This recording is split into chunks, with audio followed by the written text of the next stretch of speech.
The afternoon sun cast long shadows across the dusty main street of Copper Creek, a town that had sprouted from the Colorado earth like a stubborn weed in 1876. Wooden buildings lined both sides of the rutted thoroughfare, their false fronts reaching skyward as if trying to prove they were more than the ramshackle structures they truly were. The Methodist Church stood at one end, its whitewashed boards a stark contrast to the weathered saloons and brothels that dominated the opposite side of town. Anna Carter stood in the doorway of what had once been her home, a modest cabin on the edge of town where respectable folk lived. At 24, she was already a widow, though the black mourning dress she wore was more for society's expectations than any grief she felt for Samuel Carter. The bruises he'd left had faded from her pale skin, but the debts he'd accumulated hung around her neck like a millstone. "Time's up, Mrs. Carter." The voice belonged to Jeb Crow, a man whose presence filled the door frame like a thundercloud. Behind him stood his two sons, Billy and Marcus, both cut from the same cruel cloth as their father. 3 months I gave you, 3 months more than I should have. Anna's hands trembled as she clutched the worn shawl around her shoulders. "Mr. Crow, please, I've been taking in washing, mending clothes. I have $30 saved." $30? Jeb's laugh was like gravel scraping against tin. "Your worthless husband owed me $463. Woman, $30 is spit in a drought." The townspeople had begun to gather, drawn by the spectacle like flies to honey. Anna recognized Mrs. Henderson from the general store, her face a mask of false sympathy. Sheriff Hayes leaned against a post outside his office, cleaning his fingernails with a knife, making it clear he had no intention of intervening. "I'll work it off," Anna said, lifting her chin despite the fear coursing through her veins. "Give me time. I'm a hard worker."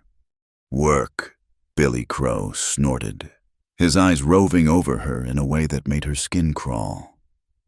"What kind of work can a slip of a woman do that's worth $400? Jeb raised a hand to silence his son, though a smile played at the corners of his mouth. "As it happens, Mrs. Carter, I've found a solution to our mutual problem. There's a man up in the mountains who's agreed to pay your debt in full." Anna's heart skipped. What man? Elias Hargrove. A collective gasp rippled through the gathered crowd. Even Sheriff Hayes looked up from his nails. The name Elias Hargrove was spoken in whispers in Copper Creek, usually accompanied by the sign of the cross or a protective spit over the shoulder. "The mountain man, Mrs." Henderson's voice carried clearly. "The one who—" "That's enough, Martha." Jeb cut her off. "Mr. Hargrove has agreed to take Mrs. Carter as his wife in exchange for settling her late husband's debt. It's all legal and proper. I've got the papers right here." Anna felt the blood drain from her face. "You're selling me." "Selling?" Jeb's eyes narrowed dangerously. "This is a business arrangement, nothing more. You owe me money you can't pay, mister. Hargrove needs a wife. Everyone wins." "I won't go." The words came out stronger than Anna felt. "This is 1882, Mr. Crow, not the Dark Ages. You can't force me to marry anyone." Billy Crow stepped forward, his hand moving to the gun at his hip. "Pa's being generous, offering you a way out. Alternative is we take the house, everything in it, and you end up working in Madame Rosie's establishment until you're worn down to nothing. That what you prefer?" The threat hung in the air like smoke from a distant fire. Anna knew what happened to women who ended up in Madame Rosie's employ. She'd seen them stumbling through the streets at dawn, hollow-eyed and broken. "What kind of man pays another man's debt for a wife?" Anna asked, though she suspected she didn't want to know the answer. Jeb shrugged. "The kind that lives alone on a mountain and don't come to town but twice a year. The kind that needs a woman's touch around his place. I reckon." "The kind that killed his first wife," someone in the crowd muttered, though Anna couldn't see who. Enough gossip.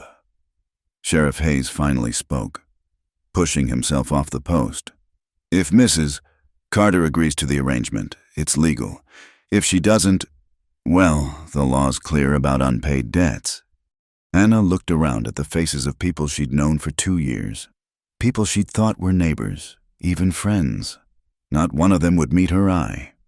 They were content to watch her be bartered like livestock, as long as it provided them with something to talk about over supper. When? The word tasted like ashes in her mouth. Jeb's smile was triumphant. Tomorrow morning, my boys will escort you up the mountain. You can bring whatever fits in one trunk. That's not enough time. It's more than enough. Jeb interrupted. Mister, Hargrove's already paid me half. He'll pay the rest when you're delivered safe and sound. Don't make me regret extending you this kindness. Mrs. Carter. Kindness. Anna wanted to laugh at the absurdity of it. Instead, she turned and walked back into her cabin, closing the door on the gawking faces. Inside, she leaned against the rough wood and allowed herself exactly 3 tears, one for the life she'd lost, one for the fear of what was to come, and one for the bitter irony that in trying to escape one prison, she was being sent to another. As night fell over Copper Creek, Anna packed her meager belongings by lamplight. Her hands moved mechanically, folding her 2 good dresses, wrapping her mother's china teacup in cloth, tucking away the few books she owned.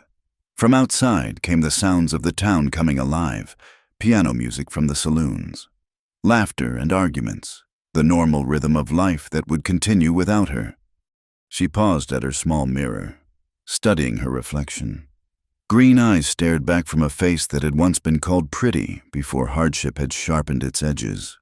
Her auburn hair, usually pinned severely back, hung loose around her shoulders.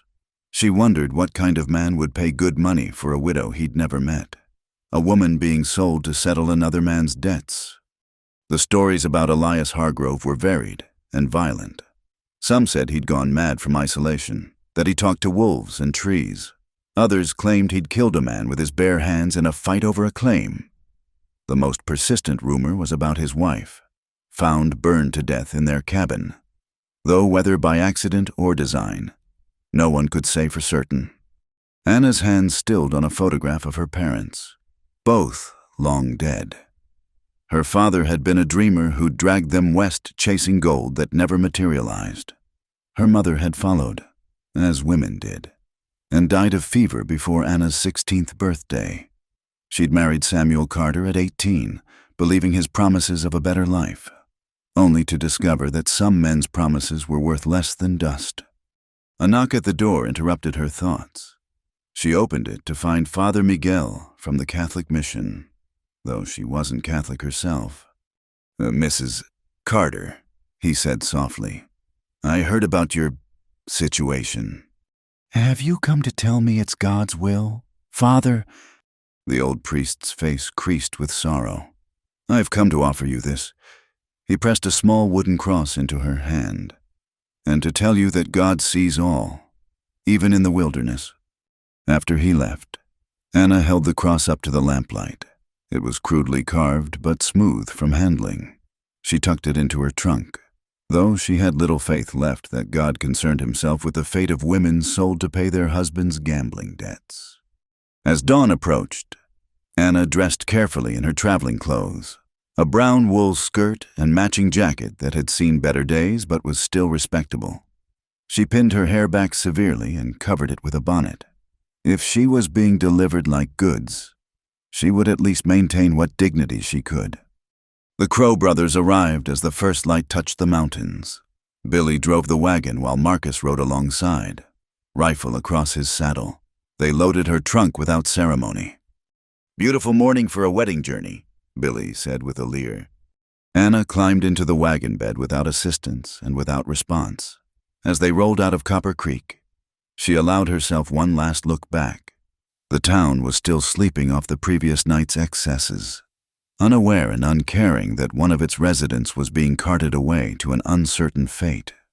The mountains loomed ahead, dark with pine and shadow, hiding secrets in their folds. Somewhere up there waited Elias Hargrove, a man who would pay $463 for a wife he'd never met. As the wagon wheels creaked and groaned over the rough trail, Anna touched the outline of the wooden cross through her skirt pocket and wondered if she was being delivered to salvation or damnation. Behind them, Copper Creek grew smaller until it was just another scar on the landscape, a place where debts were paid in human flesh and justice was whatever men like Jeb Crow decided it should be. The widow's sale was complete. Now came the reckoning. The wagon lurched violently as it hit another rut, nearly throwing Anna from her perch among the supplies. She gripped the rough wooden sides until her knuckles turned white, refusing to give the Crow brothers the satisfaction of seeing her struggle. They'd been climbing steadily for 3 hours, leaving the flat expanses of the valley behind for the treacherous mountain trails. "Road gets worse from here," Marcus called out, seemingly delighted by the prospect. "Hope you ain't prone to sickness, Mrs. Carter."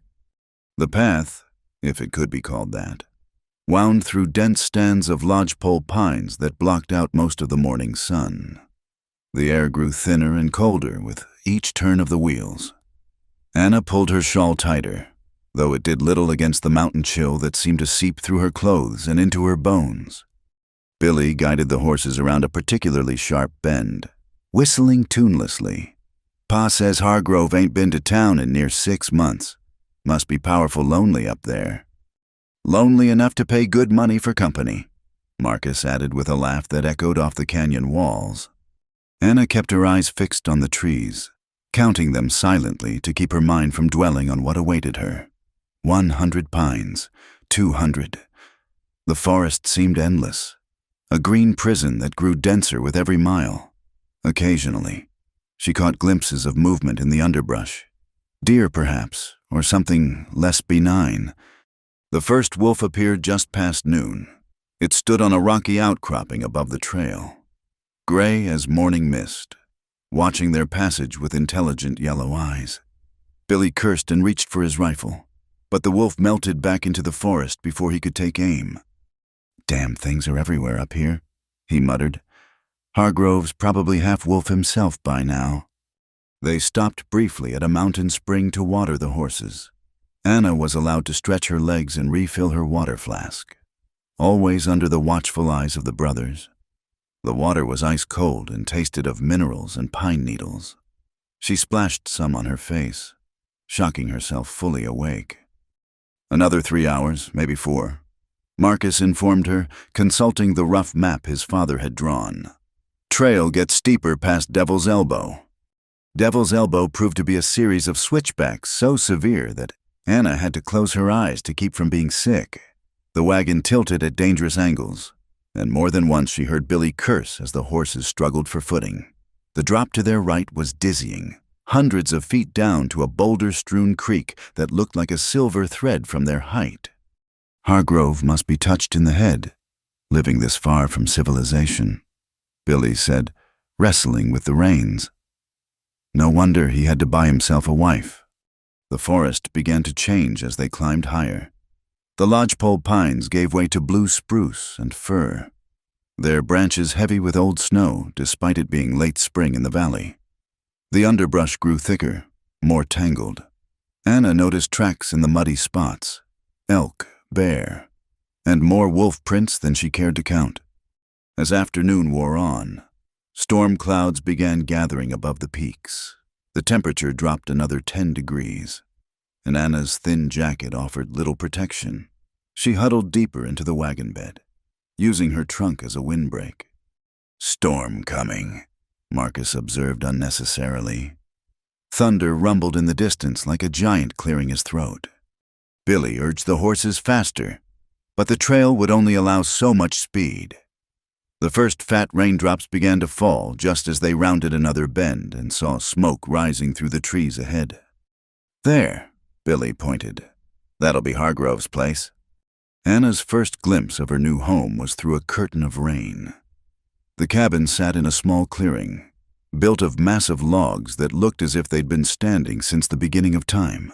It was larger than she'd expected, with a stone chimney that sent a steady stream of smoke into the darkening sky. A barn stood to one side, along with what appeared to be a smokehouse and other outbuildings. But it was the man who emerged from the cabin that stopped her breath. Elias Hargrove was enormous. Not fat, but built like one of the bears that roam these mountains. He stood at least 6.5 feet tall, with shoulders that seemed to strain the homespun shirt he wore. His hair was black as coal, hanging past his collar, and a full beard covered the lower half of his face. But it was his eyes that held Anna's attention, gray as the storm clouds above, and just as unreadable. He stood on the porch, seemingly unbothered by the rain that had now become a steady downpour. His gaze moved from the Crow brothers to Anna, lingering for a moment before returning to Billy. "You're late," he said. His voice was deep, rusty from disuse. "Road was rough." Billy replied, suddenly less cocky in Hargrove's presence. "We've got your goods, as promised." Anna felt heat rise in her cheeks at being referred to as goods, but she kept silent. This was not the time to assert her dignity. Hargrove stepped off the porch, his boots squelching in the mud. Up close, he was even more imposing. Scars marked his hands and what she could see of his arms, not the deliberate cuts of violence, but the random patterns of hard work and harder living. "Get her trunk," he told Marcus, who hurried to obey. Then, to Anna, "You'll want to get inside before you catch your death." It was the first time he'd addressed her directly. His voice, while gruff, held no threat. Anna climbed down from the wagon on shaking legs, her skirts immediately soaking up the mud. She took a step toward the cabin and stumbled, her legs numb from the long ride. A massive hand caught her elbow, steadying her. Hargrove's grip was gentle despite his size, and he released her as soon as she found her balance. "Thank you," she whispered. He nodded once and turned back to the brothers. "You'll stay the night. Storm's going to get worse before it gets better." "We'll be heading back," Billy said quickly. "Pa's expecting us." "Suit yourself." Hargrove pulled a leather pouch from his pocket and tossed it to Billy. "Tell Crow we're square." Billy caught the pouch and hefted it, apparently satisfied with the weight. "Pleasure doing business with you, Hargrove. You need anything else from town, you know where to find us." The implication in his tone made Anna's skin crawl, but Hargrove's expression didn't change. He simply stood there, rain streaming down his face, until the Crow brothers had turned their wagon around and started back down the treacherous trail. Anna watched them disappear into the storm with mixed feelings. They represented her last connection to the world she knew, horrible as that world had been. Now she was alone with a stranger who had paid for her like a prize heifer. "Come inside," Hargrove said, picking up her trunk as if it weighed nothing.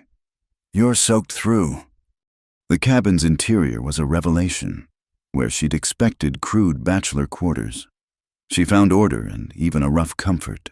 The main room was dominated by a massive stone fireplace where a fire crackled invitingly. Handmade furniture, a table, chairs, a rocking chair by the fire, showed skill and care in their construction. Books lined one wall, more books than she'd expected to find this far from civilization. Oil lamps cast warm light into the corners. "Your room's through there." Hargrove indicated a door to the left. "I'll bring your trunk." My room, Anna thought, not our room. Some of the tension in her shoulders eased. The bedroom was small but clean, with a bed covered in what looked like a hand-sewn quilt, a washstand, and a small wardrobe. A window looked out into the rain-lashed forest. Hargrove set her trunk at the foot of the bed and turned to leave. "Mr. Hargrove," Anna said, finding her voice at last. "I think we should discuss expectations." He paused in the doorway, his broad back to her. "You're here to keep house, cook, clean, tend the garden when it's season. I don't require conversation. You'll have what you need, food, shelter, protection, that's all. And our marriage." He turned then, and she caught something in his eyes, not desire, but a deep weariness. "A legal necessity, nothing more. Your virtue is safe, Mrs. Carter. I've no interest in unwilling women." He left before she could respond. closing the door quietly behind him. Anna sank onto the bed, her wet clothes forgotten. She'd been prepared for many things: violence, crude advances, madness even. This cold courtesy was somehow more unsettling than any of those possibilities. Thunder crashed directly overhead, making her jump. Through the window, she saw lightning illuminate the forest in stark, momentary detail. In that brief flash, she could have sworn she saw yellow eyes watching from the trees, but the darkness swallowed them before she could be sure. She rose and began unpacking her trunk, hanging her dresses in the wardrobe, placing her few precious belongings on the washstand. The wooden cross Father Miguel had given her went on the small table beside the bed. As she worked, she became aware of movement in the main room, the scrape of a chair, the clink of metal on metal. When she'd changed into dry clothes and ventured out, she found Hargrove at the stove, a coffee pot heating on its surface. He'd shed his wet shirt for a dry one, and she could see more scars across his forearms, some old and white, others newer and still pink.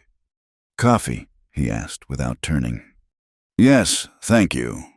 He poured 2 mugs and set one on the table for her. They drank in silence while the storm raged outside. The coffee was strong enough to strip paint, but it was hot and warming. "I can cook," Anna finally said. "My mother taught me well." "Good. Supplies are in the pantry. We eat simple here." More silence. Anna studied him over her mug. This strange man who'd bought her freedom from one prison only to place her in another. His features, what she could see above the beard, were weathered but not unkind. His hands, wrapped around his coffee mug, bore the calluses of hard work. "Why?" she asked suddenly. "Why pay so much for a stranger?" He was quiet so long she thought he wouldn't answer. Then, "A man gets tired of talking to himself. Even the wolves get bored of my company." It wasn't the whole truth, she sensed, but it was all he would offer. They finished their coffee as darkness fell completely, the storm showing no signs of abating. Her new life had begun, as strange and uncertain as the wild country that surrounded them. That night, lying in the unfamiliar bed, Anna listened to the rain drumming on the roof and wondered what kind of man chose such isolation, what had driven him to these heights where only wolves and storms kept him company. In the main room, she could hear him moving about, the occasional scrape of a chair or clink of glass. Just before sleep took her, she heard something else, a low howl from somewhere close to the cabin, answered by another from farther away. The wolves were calling to each other across the storm-torn night, and she wondered if Elias Hargrove understood what they were saying. Anna woke to a sound she couldn't immediately place, a low rumble that seemed to come from just outside her window. She lay still, heart pounding, until her eyes adjusted to the pre-dawn darkness. Through the glass, 2 yellow eyes stared back at her. The wolf was massive, its gray coat silver in the moonlight. It stood perfectly still, watching her with an intelligence that made her skin prickle. Then, as suddenly as it had appeared, it turned and melted into the forest shadows. She dressed quickly in the cold room, her fingers fumbling with buttons. The main room was warmer, the fire in the hearth burned down to glowing coals. Elias was already gone, though coffee simmered on the stove and a plate of biscuits sat covered on the table. Through the window, she could see him by the barn, splitting wood with mechanical precision. Each swing of the axe was powerful and exact. The wolf from her window sat nearby, watching him work with the same intense focus it had shown her. Anna busied herself exploring the kitchen. The pantry was well stocked, sacks of flour and cornmeal, preserved meats, dried beans, canned goods. She found eggs in a cool box and decided to make a proper breakfast, her first act as mistress of this strange household. She was sliding eggs onto a plate when Elias entered, bringing the scent of pine and morning air. He stopped short, seeing the spread on the table. "You didn't need to." "I told you I could cook," Anna interrupted, surprising herself with her firmness. "Sit, eat while it's hot." He sat slowly, as if the concept of being served was foreign. The wolf had followed him in and now lay by the fire, its eyes never leaving Anna. "That's Ghost," Elias said, following her nervous glance. "He won't harm you." "Ghost." Anna set a plate before him, keeping a wary eye on the animal. "That's an unusual pet." "He's not a pet. We have an understanding." She wanted to ask what kind of understanding a man could have with a wolf, but Elias was eating with focused concentration, and she sensed the conversation was closed. Days fell into a pattern. Elias would be gone when she woke, out checking trap lines or hunting. She would cook, clean, tend to the household tasks that had clearly been neglected. The cabin, she discovered, had good bones but needed a woman's touch. She scrubbed years of soot from the windows, beat the dust from the rugs, organized the chaos of bachelor living. Ghost was her constant shadow, following her from room to room with silent steps. At first, his presence terrified her, but as days passed, she began to see him differently. He never showed aggression, only watchfulness. Once, when she dropped a pot with a clatter, he merely tilted his head as if questioning her clumsiness. Elias remained distant, but not unkind. He ate what she cooked, nodded approval at her improvements to the cabin, and occasionally offered sparse bits of information. "Garden plots out back," he said one morning. "Too early to plant most things, but you could start planning." It was the longest sentence he'd volunteered, and Anna treasured it like a gift. Her first attempt at baking bread was a disaster. The altitude affected the rising, and what emerged from the oven was flat and dense as stone. She stood staring at the failed loaves, tears of frustration pricking her eyes. It was such a small thing, but it felt like proof that she didn't belong here, would never belong. "What's wrong with it?" Elias's voice made her jump. She hadn't heard him enter. "Everything," she said bitterly. "It's ruined." He broke off a piece, chewed thoughtfully. "Needs less yeast. Air's thinner up here." He took another bite. "Still tastes fine." That night at dinner, he ate 3 slices of her failed bread without comment. It was the first kindness he'd shown that wasn't born of mere courtesy. The breakthrough came 2 weeks into her residence. Anna was hanging laundry when she heard a commotion from the woods. Snarling, yelping. The sounds of a fight. Ghosts shot past her like gray lightning, disappearing into the trees. Without thinking, she followed. She found them in a small clearing, Ghost facing off against 3 younger wolves, all of them bloodied. Elias stood to one side, rifle in hand but not raised. "Stay back," he commanded without looking at her. One of the young wolves, bolder than the others, lunged at Ghost. The older wolf met him halfway, and they rolled in a tangle of fur and fangs. It was brutal but brief. Ghost emerged victorious, the younger wolf limping away with his companions. "Pack dynamics," Elias said, finally lowering his rifle. "They were testing him, seeing if he's gotten soft living near humans." "And has he?" A rare smile tugged at the corner of Elias's mouth. "Ghost never." As they walked back, Anna noticed Elias favoring his left leg. "You're hurt." "Old injury. Acts up in the cold." That night, she heated water and prepared a poultice from herbs she found in the pantry. When she brought it to him, he looked at her with surprise. "My mother was a healer," she explained. "She taught me some things." He accepted the treatment silently, but she caught him flexing the leg later, a look of relief on his weathered face. Slowly, the walls between them began to crack. Elias started lingering after meals instead of immediately retreating to his workshop. Sometimes he would read aloud from one of his books while she mended clothes by the fire. His voice, rusty from disuse, grew smoother with practice. One evening, as he read from Shakespeare's sonnets, Anna found herself really looking at him. The lamplight softened his harsh features, caught auburn glints in his dark beard. His hands holding the book were gentle despite their size and scars. "Why do you live up here?" she asked when he paused between verses. "Really?" He closed the book slowly. A man can lose everything in a single moment. Sometimes the only choice left is to go where the losses can't follow. She wanted to press, to ask about the fire, about his first wife, but Ghost chose that moment to pad over and rest his great head on her knee. She froze, hardly daring to breathe. "He likes you," Elias observed with something like wonder. Carefully, Anna lowered her hand to Ghost's head. His fur was softer than she'd expected, warm and alive under her fingers. The wolf's eyes closed in contentment. "I had a dog once," she said softly. "When I was young, my father shot him when he got too old to work." "Ghost will die free," Elias said firmly. "When his time comes, it'll be on his own terms." That night, Anna made bread again. This time she reduced the yeast, kneaded it longer, watched it carefully. When it emerged golden and perfect from the oven, she felt a pride all out of proportion to the accomplishment. Elias took his first bite at dinner, and his eyes closed in appreciation. "Now that," he said, "is proper bread." "Thank you."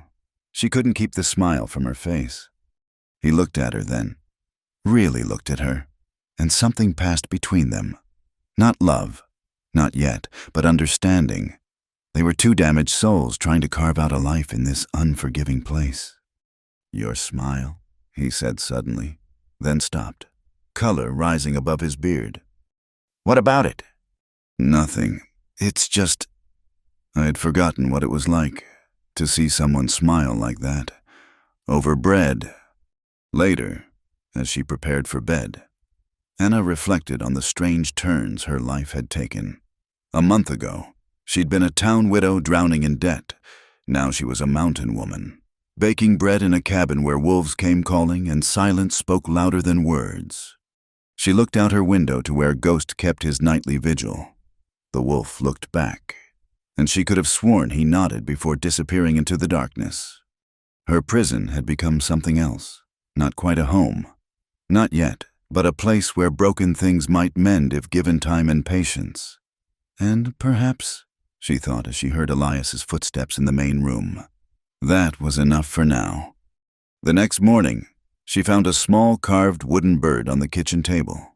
It was beautifully made, each feather detailed with careful knife strokes. There was no note, but she knew it was from Elias. She placed it on the windowsill where it could catch the morning light, a tiny symbol of something fragile and new taking wing. Ghost watched her from his usual spot by the fire, and she could have sworn the old wolf was smiling. The blizzard arrived without warning on a late April morning, catching even the mountains off guard. Anna woke to a world transformed, snow piled against the windows, wind howling like a living thing, visibility reduced to mere feet beyond the glass. Elias was already up, stoking the fire to a roar. His face was grim as he peered out at the swirling white chaos. "Spring storms are the worst," he muttered. "Cattle need tending." In this, Anna moved to stand beside him, close enough to feel the heat radiating from his large frame. "No choice. They'll freeze if they're not brought to shelter." He began layering on clothes wool coat, oilcloth over that, thick gloves. Ghost paced by the door, whining low in his throat. "I'll help," Anna said. "No." The word came out sharp. "You stay here. Keep the fire going." But as he reached for the door, a gust of wind tore it from his grasp, slamming it against the wall. Snow exploded into the room, and in that moment, Anna saw something in his eyes she'd never seen before. Fear. Elias. He was already moving, fighting against the wind to close the door. When he turned back, his jaw was set with determination. "If I'm not back by dark, bar the door. Don't come looking." Before she could protest, he was gone, swallowed by the white fury outside. Ghost had slipped out with him, two shadows disappearing into the storm. Anna tried to busy herself with household tasks, but her eyes kept straying to the windows. The hours crawled by. Noon came and went with no sign of man or wolf. The storm, if anything, grew worse. By mid-afternoon, her nerves were stretched taut as wire. She'd kept the fire blazing, made soup that sat untouched on the stove, and worn a path in the floor with her pacing. The wooden bird on the windowsill seemed to watch her with accusing eyes. When the clock struck 4, she made her decision. Elias could rage at her later, if there was a later. She dressed in every warm thing she could find, including a pair of his oversized boots, and ventured into the storm. The cold hit her like a physical blow. Within seconds, she could barely see her hand in front of her face. The barn was only 50 yards away, but it might as well have been miles. She struggled forward, using the fence line as a guide. She found him in the far pasture. Or, rather, she found the cattle first, huddled against a rock outcropping, with Elias trying to drive them toward the barn. He was favoring his left leg badly, and even through the snow, she could see the strain on his face. "Damn fool woman!" he shouted when he saw her, but there was relief in his voice too. Together, they managed to get the cattle moving. Ghost appeared and disappeared like a specter, nipping at the heels of stragglers. The journey back to the barn felt endless, every step a battle against the wind. Just as they reached the barn doors, Elias stumbled. He went down hard, clutching his leg, and Anna saw red blooming on the snow beneath him. "You're hurt." "Old wound tore open," he gritted out. "Get the cattle inside." She did, working with desperate efficiency. When the last cow was secure, she turned back to find Elias trying to stand. Without thinking, she ducked under his arm, taking as much of his weight as she could bear. "Lean on me." "You can't." "I can and I will. Now move." Step by agonizing step, they made it back to the cabin. Anna practically dragged him to the chair by the fire, then immediately began cutting away his blood-soaked pants leg. The wound was ugly, a long gash along his thigh, reopened and bleeding freely, but it was the scars around it that made her breath catch. They were burn scars, covering most of his left leg. The skin puckered and twisted. "The fire," she said softly. His face was gray with pain, but he nodded. "Beam fell, pinned me. Would have died if..." He broke off, jaw clenching. Anna worked in silence, cleaning the wound, stitching it closed with steady hands her mother would have been proud of. Elias endured without a sound, though she could see the muscles in his jaw working. When she finished, she sat back on her heels, suddenly exhausted. "You need rest, no arguments." For once, he didn't fight her. She helped him to his room, a place she'd never entered before. It was sparse, almost monastic, but on the nightstand sat a photograph in a simple frame, a woman with gentle eyes and a small child, both smiling at the camera. "Margaret," he said, following her gaze. "And our son, Thomas.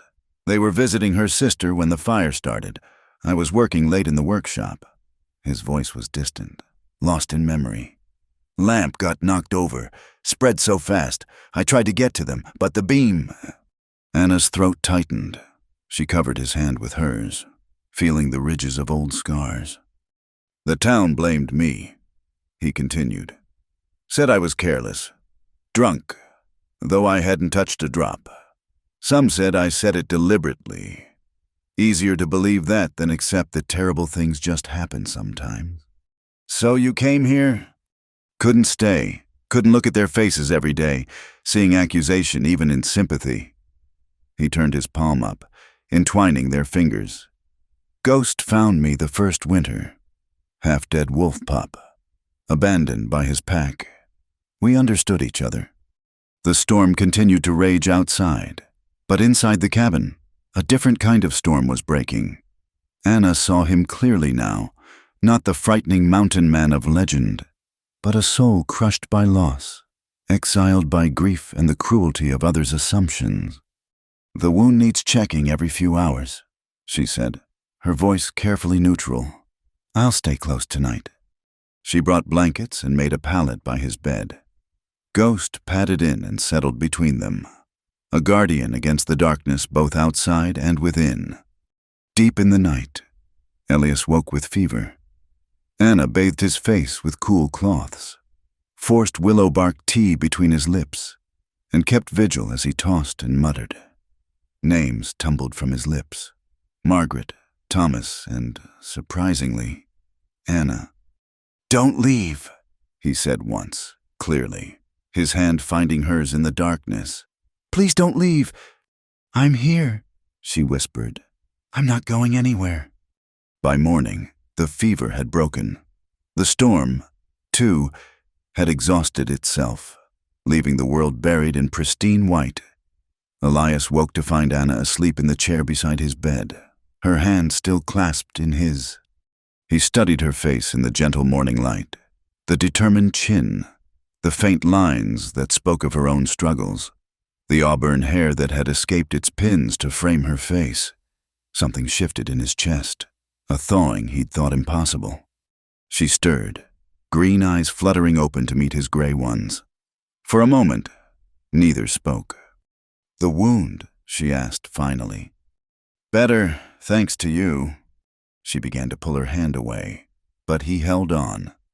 "Anna, what I said last night? You were fevered. It's forgotten." "No." His voice was firm. "I meant it. Don't leave. Not because of debt or duty, but stay."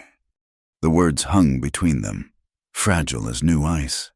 Anna thought of the life she'd left behind, the cold transactions that had brought her here, the fear she'd carried up the mountain.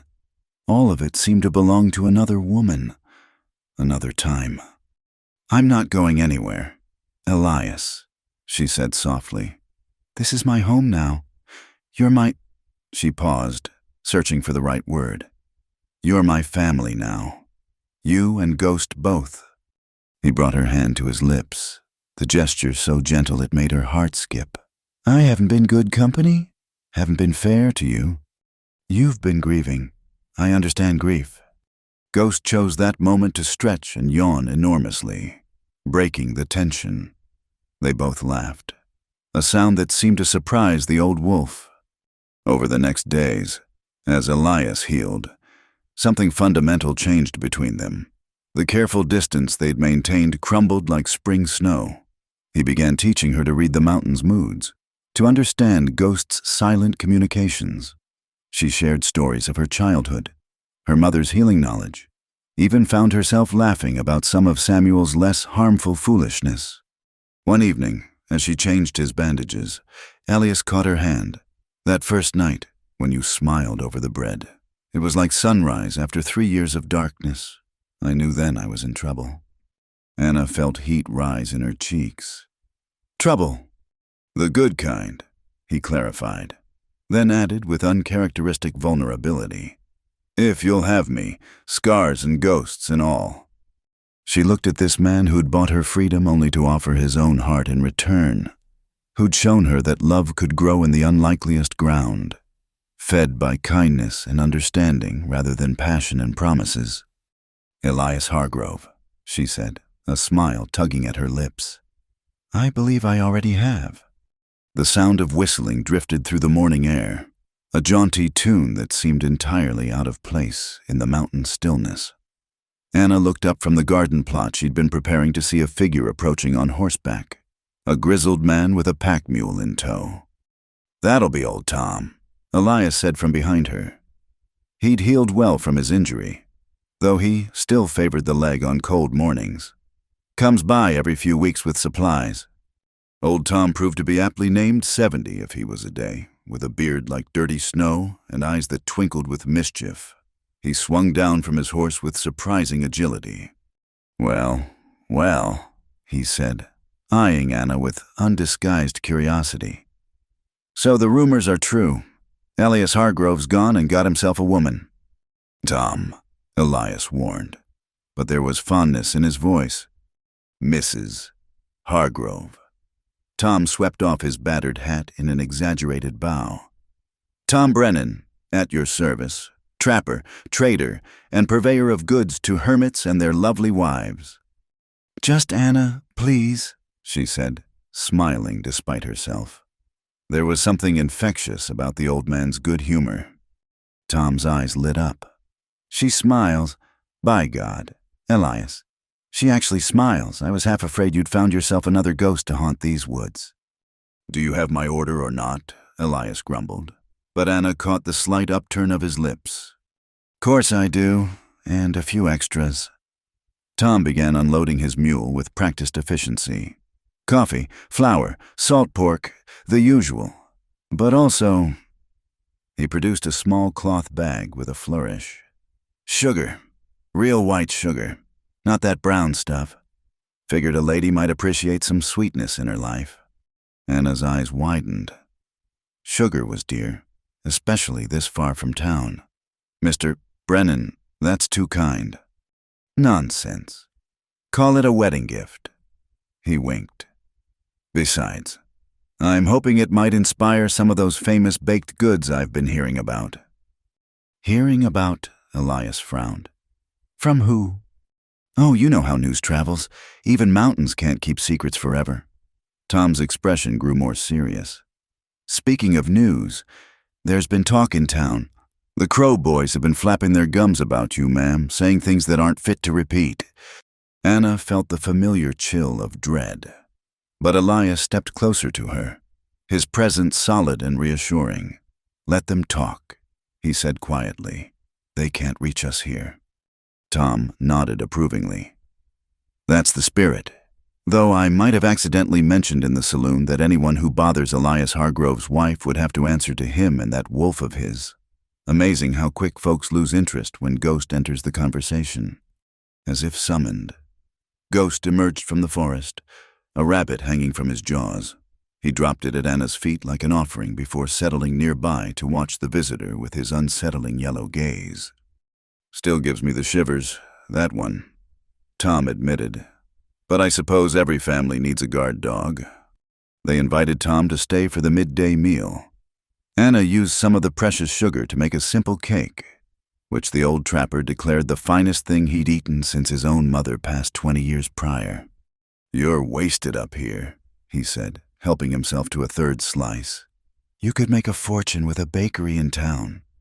I'm exactly where I want to be, Anna replied, and was surprised to find she meant it.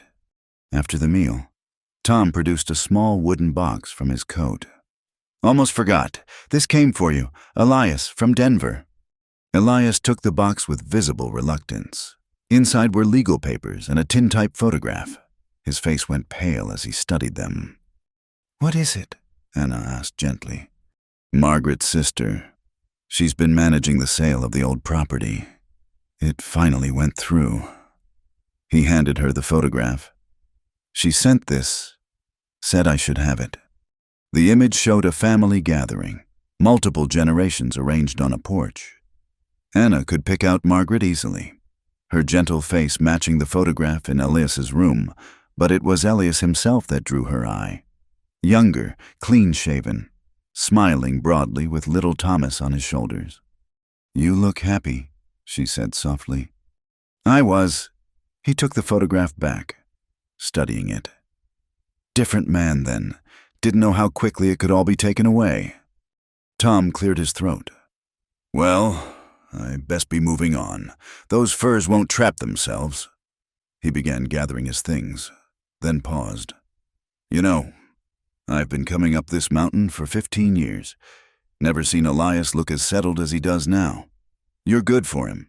Anna, both of you are good for each other.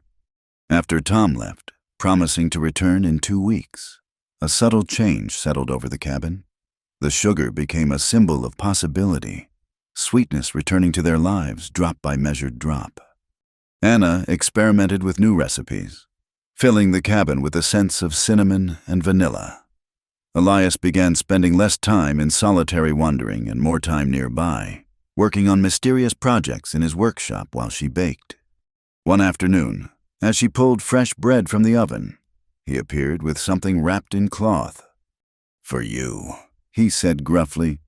Inside was a rolling pin, beautifully carved from a single piece of pine, polished until it gleamed. The handles were decorated with delicate wildflowers, each petal carved with exquisite detail. Elias, it's beautiful. She ran her fingers over the smooth wood, marveling at the craftsmanship.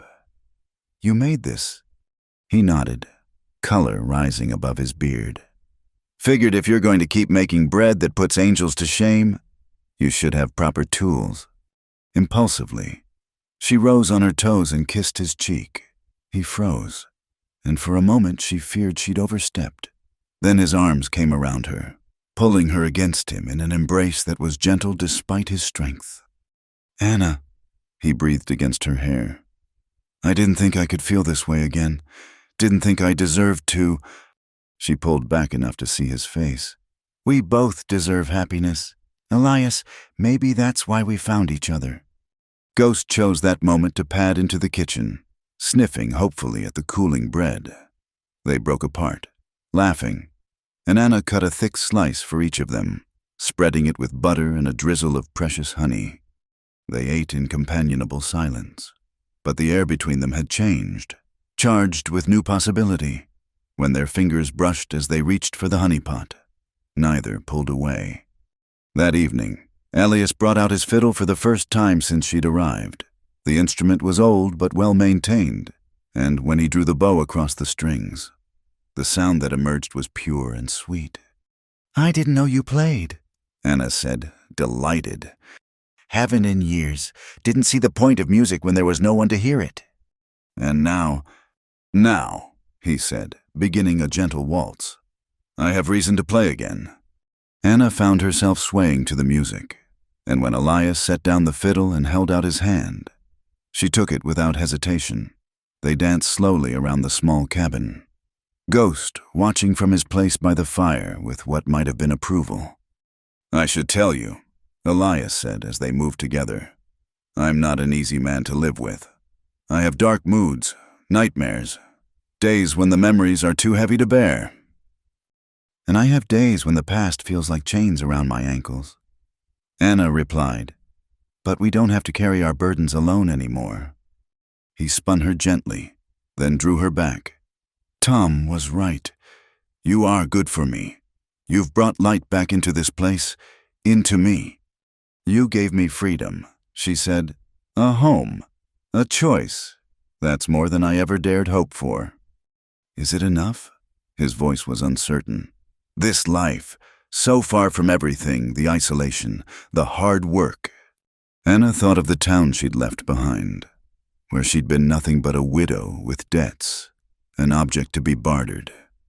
Here, she was Anna who baked bread and tamed wolves, who healed wounds and brought smiles to a grieving man's face. "It's more than enough," she said firmly. "It's everything." They danced until the fire burned low, and Ghost's snores filled the cabin. And when Elias walked her to her door that night, he kissed her forehead with infinite tenderness. "Sleep well, Anna." "You too, Elias."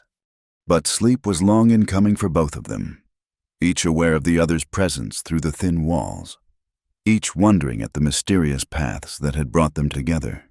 In the forest, wolves howled at the moon, and Ghost answered from inside the cabin, a sound that no longer spoke of loneliness, but of belonging. The thunder of hoofbeats shattered the morning peace. Anna looked up from the laundry she was hanging to see a dust cloud approaching up the mountain trail. Her blood ran cold as she recognized the lead rider, Sheriff Hayes, his badge glinting in the sunlight. Behind him rode 6 men, including Billy and Marcus Crow.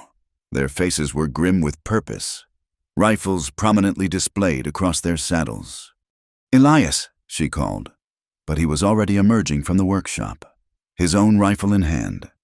Ghost materialized from the forest, hackles raised, a low growl rumbling from his chest.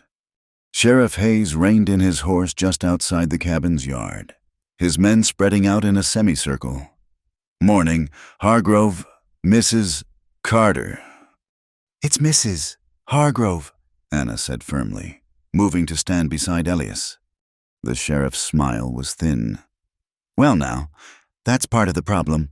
Seems there's some question about the legality of your arrangement." "Nothing illegal about it," Elias said, his voice dangerously quiet. "The marriage is recorded proper in the town register." "Under duress," Billy Crow spat. Everyone knows she was forced into it, sold like cattle to pay her dead husband's debts. That's a lie. Anna stepped forward, anger overcoming fear. I chose to stay. I choose it every day. Marcus laughed. An ugly sound. Sure you do. Stockholm Syndrome. They call it, when prisoners start sympathizing with their captors. Watch your tongue, boy, Elias warned, his knuckles white on the rifle stock. Sheriff Hayes raised a placating hand. Now, let's keep this civilized. We're here on a welfare check. Nothing more. The good people of Copper Creek are concerned about Mrs. Carter's well-being. Reports of her being kept isolated, possibly against her will. Since when do the good people of Copper Creek care about my well-being? Anna's voice dripped contempt. Where were they when Samuel was knocking me around? Where were they when your friends here were ready to sell me to a brothel? The sheriff's face reddened. That's neither here nor there. The point is, we need to ensure you're safe and free to leave if you choose. I am free, and I choose to stay with my husband, under the circumstances. Hayes continued, ignoring her. I think it's best if you come back to town with us. Just temporarily, you understand, until we can sort this all out. No, Elias's voice was flat, final. I'm afraid I must insist. The sheriff's hand moved to his sidearm. For the lady's own good. Ghost's growl deepened, and he took a step forward. Several of the men reached for their weapons. Wait, Anna moved between them, her heart racing. You want to know if I'm here of my own free will, then listen to me. All of you, listen. She turned to face the mounted men, drawing herself up to her full height. You talk about my welfare now, but where were you when I was truly in danger? When Samuel Carter came home drunk and angry, when he gambled away everything we had? Not one of you lifted a finger to help me then. Her voice grew stronger with each word. But when I found happiness with a good man, suddenly you're concerned when I'm no longer bruised and broken.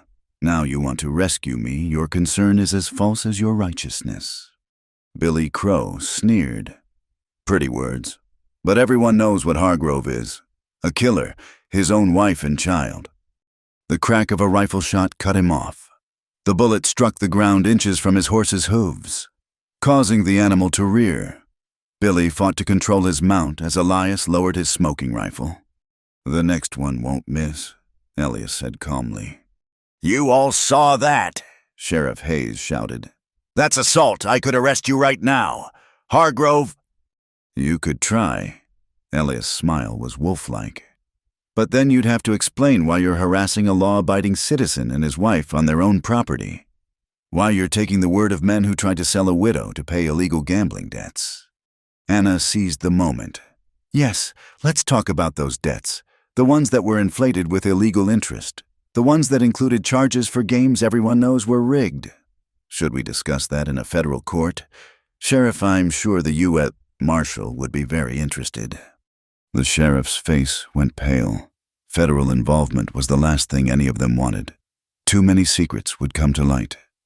Oh, you're making a mistake, woman. Marcus growled. You could have a normal life in town. Instead, you choose this freak and his pet wolf.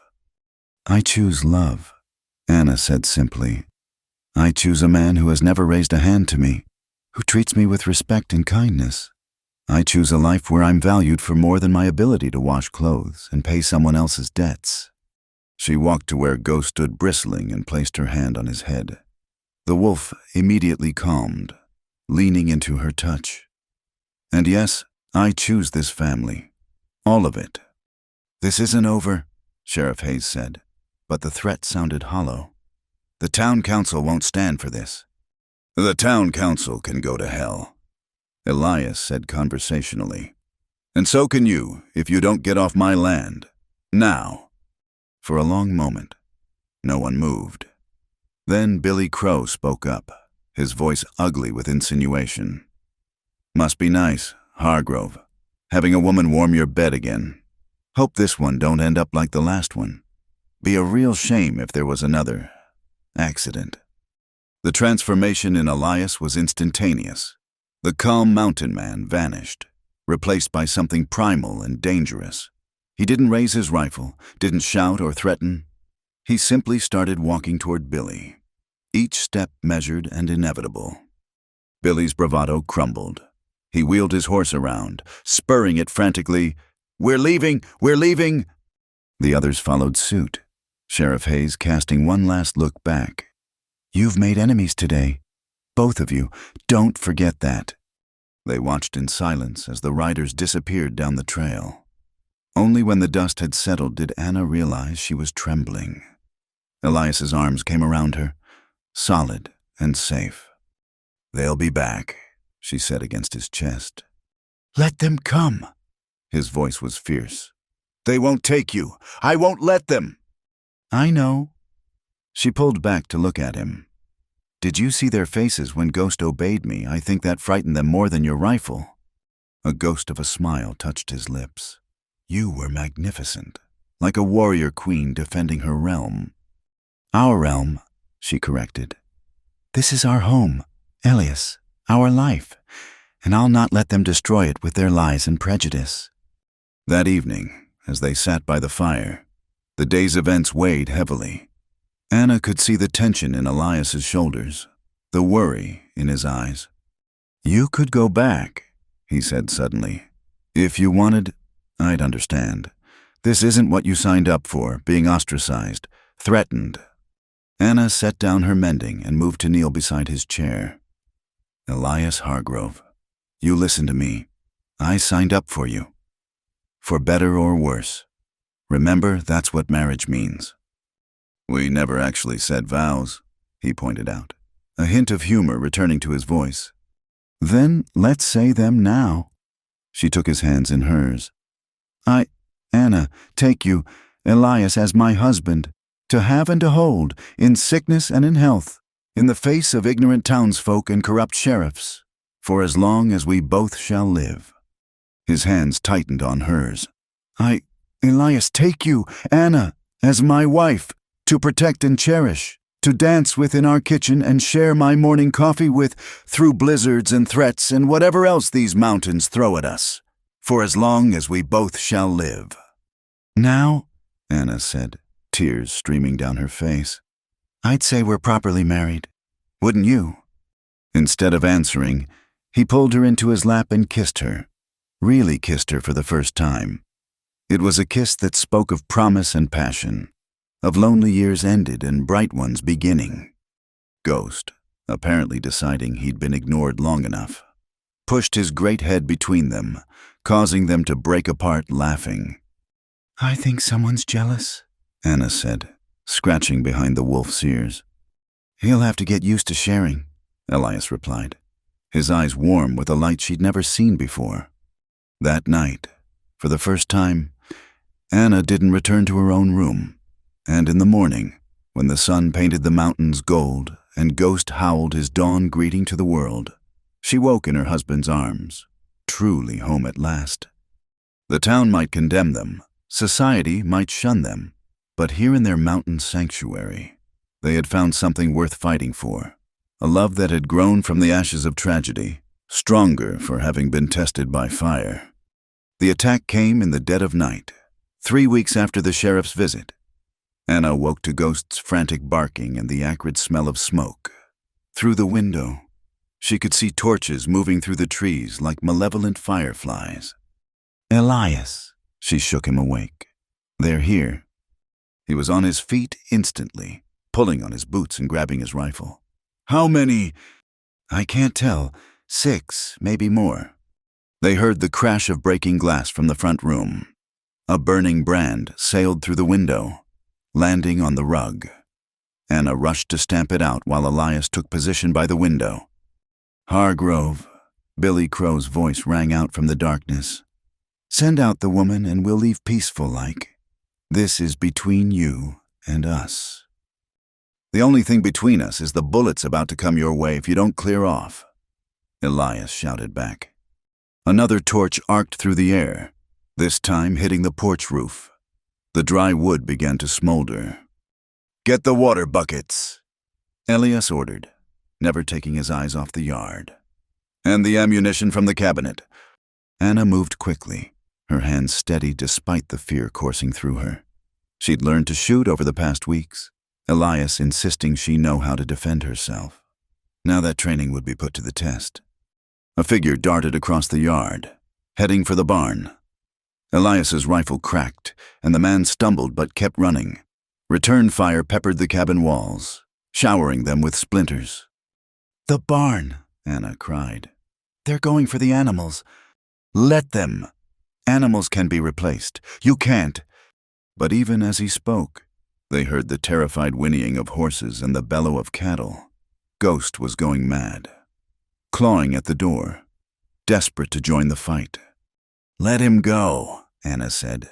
"He knows these woods better than any of us." Elias nodded grimly and cracked the door. Ghost shot out like gray lightning, his hunting howl raising the hair on Anna's neck. Screams erupted from the darkness, followed by cursing and wild gunshots. Ghost was among them, sowing chaos in their ranks. "Good boy," Elias muttered, then flinched as a bullet struck the door frame inches from his head. "They're trying to flank us. Take the back window." Anna grabbed the second rifle and positioned herself as he'd taught her. Her first shot went wide, but the second found its mark. A man cried out and fell, clutching his shoulder. "That's my girl," Elias said proudly. The battle raged for what felt like hours, but was probably only minutes. The crows had expected easy prey. A quick strike to burn out the mountain man and reclaim the woman they saw as property. They hadn't expected organized resistance or a wolf with vengeance in his heart. The roof's caught. Anna spotted flames licking at the porch supports. If it reached the main structure, they'd be forced into the open. "Keep shooting. Make them keep their heads down." She did, firing steadily at any movement. While Elias grabbed the water buckets, it was a losing battle. The flames were spreading faster than he could douse them. Then, through the smoke and chaos, came a new sound. Hoofbeats, many of them, approaching fast. More of them. Anna's heart sank. But the riders who burst into the clearing wore blue uniforms and badges that gleamed with federal authority. U.S. Marshals, led by a grizzled man with steel-gray eyes. "Federal officers, drop your weapons." The effect was instantaneous. The attackers scattered like roaches exposed to light. Some ran for their horses. Others simply fled into the forest. Billy Crow tried to make a stand, raising his rifle toward the lead marshal, but Ghost materialized from the shadows, jaws clamping on his gun arm. Billy's scream echoed off the mountains as he went down. "Get that wolf off him," one of the marshals shouted. "Ghost, release," Anna commanded. To everyone's amazement, the wolf obeyed instantly, backing away but keeping his yellow eyes fixed on the writhing Billy. The marshals quickly rounded up those who hadn't fled, including Marcus Crow, who'd been trying to crawl away with a bullet wound in his leg. Anna's handiwork. "Marshal Jim Morrison." The lead officer introduced himself, tipping his hat to Anna. "Got word there might be trouble up here. Seems we arrived just in time." "Old Tom," Elias said, understanding dawning. "He went for help." "That he did. Smart man. Said there was corruption in Copper Creek that needed federal attention. Based on what we've seen tonight, I'd say he was right." They worked together to douse the remaining flames. The cabin was damaged but still standing scorched porch, broken windows, bullet holes peppering the walls. But the structure remained sound. "You folks all right?" Morrison asked, noting the blood on Anna's sleeve from a graze she hadn't even noticed. "We'll live," Elias said, his arm around Anna's waist. "Which is more than these boys intended." Billy Crow, his arm bandaged, snarled from where he sat shackled. "You can't prove nothing. We were just coming to check on her, make sure she was safe." With torches and guns, Morrison's voice was dry as dust. "Son, I've been doing this job for 20 years. I know an attack when I see one. And attempting to burn folks out of their home, that's federal crime, especially when one of those folks is a woman." "She ain't no proper woman," Marcus spat. "She's a witch. You saw how that demon wolf obeys her." "What I saw," Morrison said calmly, "was a well-trained animal protecting his family. Nothing illegal about that." As dawn broke, revealing the full extent of the damage, more riders arrived. Sheriff Hayes was among them, his face pale when he saw the federal presence. "Marshal Morrison," he stammered. "I had no idea." "Save it. Hayes, we'll be having a long talk about law enforcement in Copper Creek. But first, I need statements from Mr. and Mrs. Hargrove about tonight's events and what led up to them." They spent the morning detailing the harassment, the forced marriage arrangement, the threats. Anna spoke clearly and forcefully about the Crow's attempt to sell her, the inflated debts, the corruption that ran deep in the town's power structure. "I have documents," she said, "records of the original debts, proof of the illegal interest rates." Morrison's smile was sharp.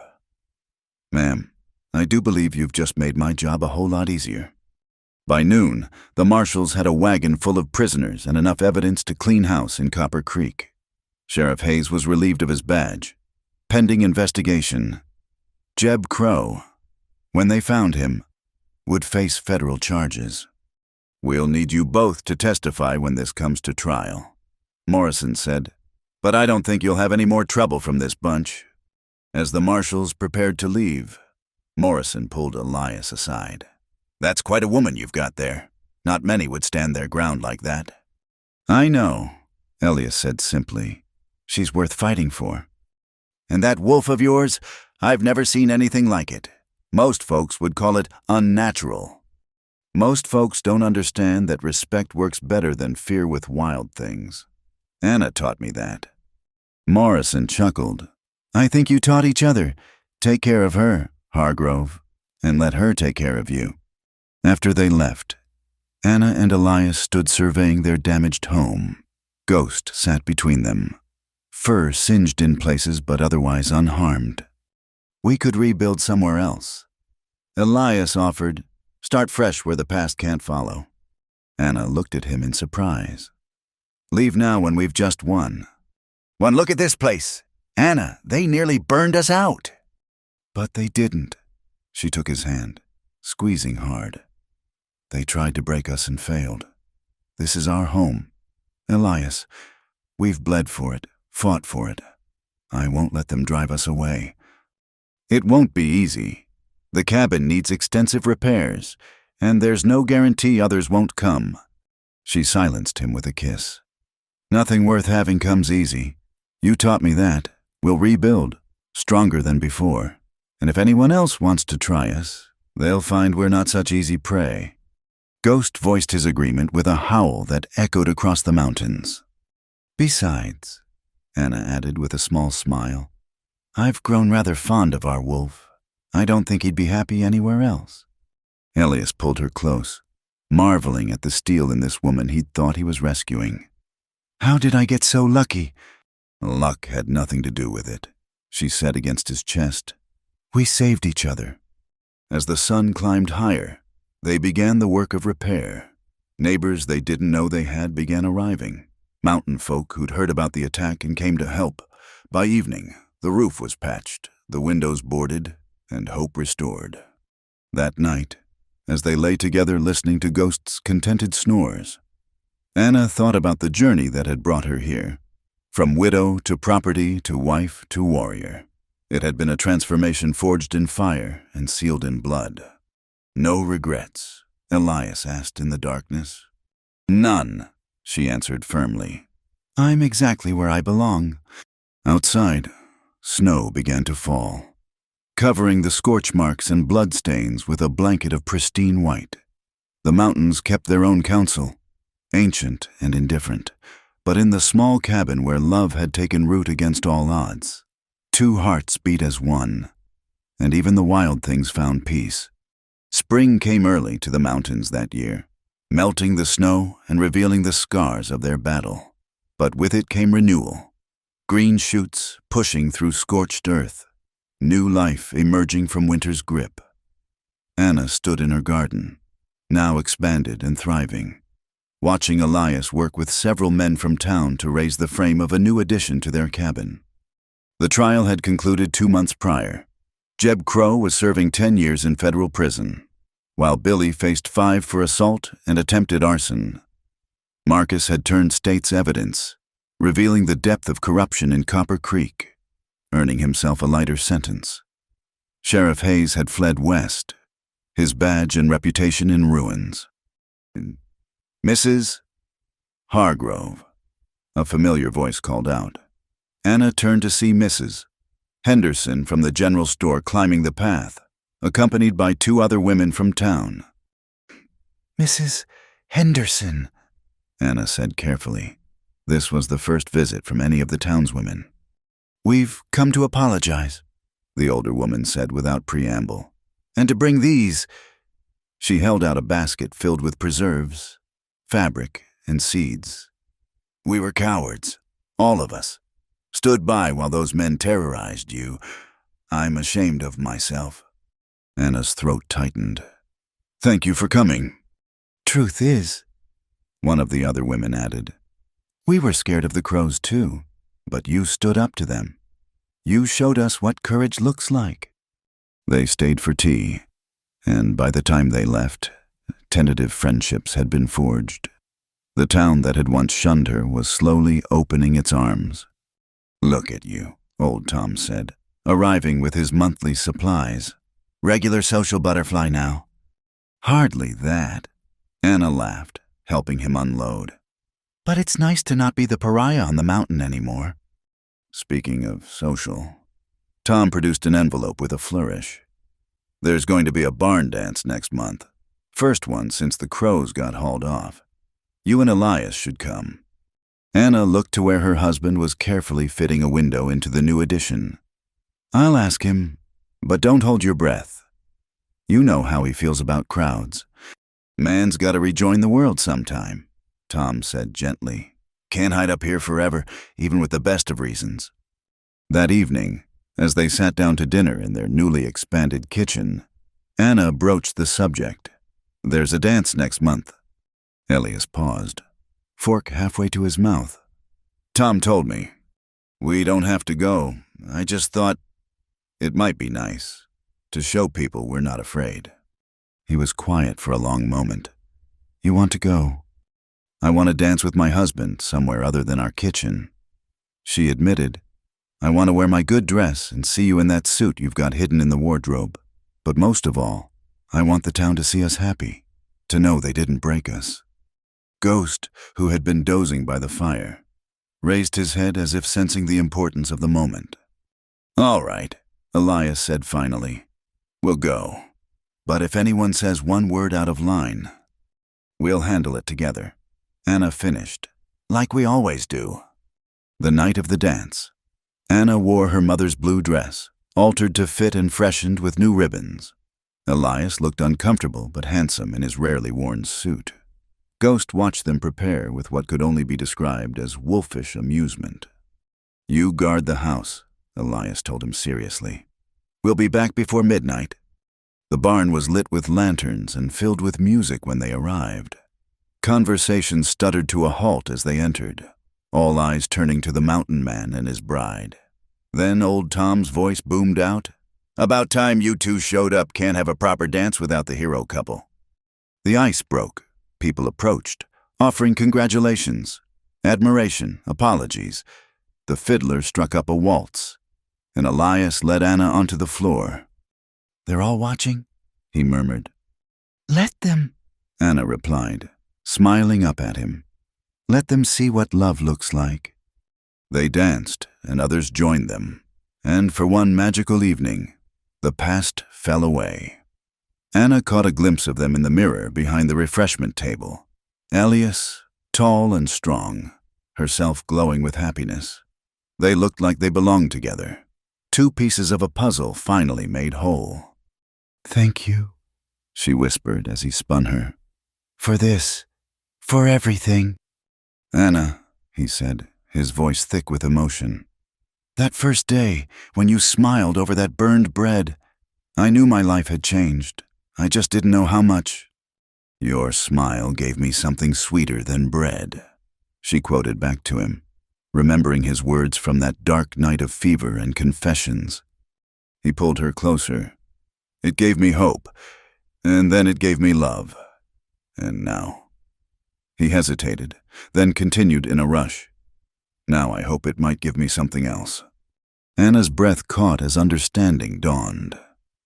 "Elias, are you asking what I think you're asking?" "The new addition to the cabin," he said, his cheeks reddening above his beard. "I built it with a nursery in mind. If you're willing." Joy bloomed in her chest. "Yes," she breathed. "Oh, yes." He kissed her there on the dance floor, in front of the whole town, and the cheer that went up could probably be heard all the way to their mountain cabin. They stayed until nearly midnight, dancing and laughing and accepting congratulations on their plans for a family. As they prepared to leave, Marshal Morrison appeared. He'd stayed in the area to oversee the transition to new, honest leadership in Copper Creek. "Hargrove, Mrs. Hargrove." He tipped his hat. "Wanted to let you know, we caught up with Hayes. He's facing charges too.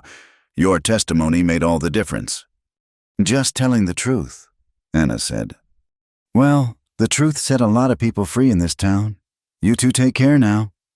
The ride home was quiet, both of them lost in thoughts of the future. Ghost greeted them at the door, tail wagging like a dog's, clearly pleased to have them home. "Look at him," Elias chuckled. "Getting soft in his old age." "We're all getting soft," Anna said, wrapping her arms around her husband. "And I wouldn't have it any other way."